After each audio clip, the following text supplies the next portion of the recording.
Hello, welcome to my humble kitchen in London. Amid all these lovely desserts you can find on every street corner of the city, I still find so much joy in baking at home. From choosing the base to creating the flavors, the whole process just truly heals me.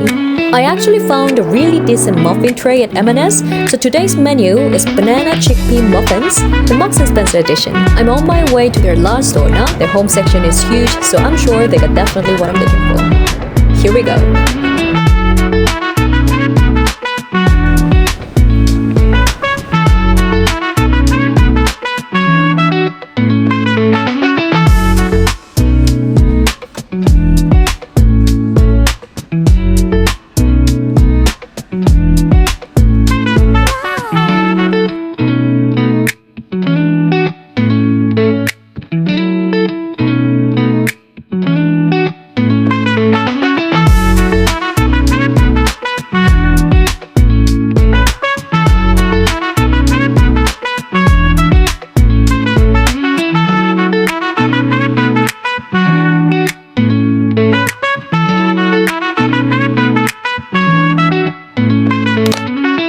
So here's what we need. 2 or 3 very ripe bananas with those cheetah spots. My bananas were still getting there, but I was craving these so much I just gave it a go. Some brown sugar, bicarbonate of soda, almond milk, any vegetable oil, a mix of self-raising and chickpea flour, and of course, chocolate chips. For the measurements, I'm just gonna eye them just like my mom did at home. As you noticed, no butter, no milk, and no eggs today, because I've been casein, egg, and gluten-free for 6 years now. But my doctor showed me all the data from my tests, literally pointing at the numbers to show my body clearly isn't a fan of those ingredients. So here I am. For the first 3 years, I felt amazing, no fatigue, my skin felt great, and I had the best sleep ever every single night. But then again, I started losing my temper.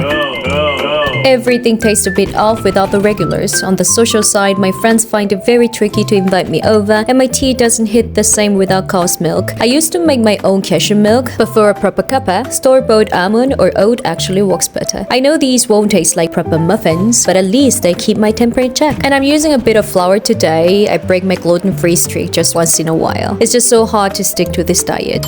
Once the bananas are mashed, in goes the sugar. If your bananas are sweet enough, you can go easy on it. Then I sieve the self-raising and chickpea flour. Since there's no egg, the chickpea is gonna hold the shape. I use 3 small bananas, 2 big spoonfuls of sugar, about 300 grams of self-raising, and just under 100 of chickpea. Maybe I shouldn't have. We'll see. 1 teaspoon of bicarbonate of soda, 80 ml of vegetable oil. Then I added the milk bit by bit until the batter looked about right. I was a bit worried about the gluten because I had to keep mixing it in stages. Muffins are so sensitive. If you overmix them, they get chewy. So I'm just finding the balance as I go.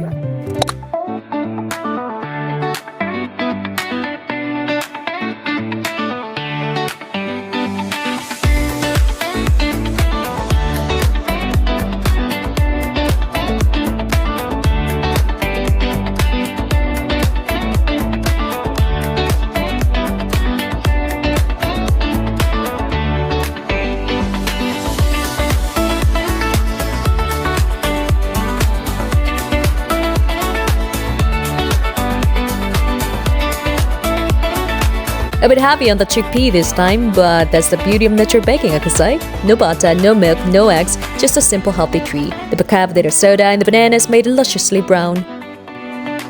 Why don't you treat yourself to something sweet today? Happy baking! Cheers!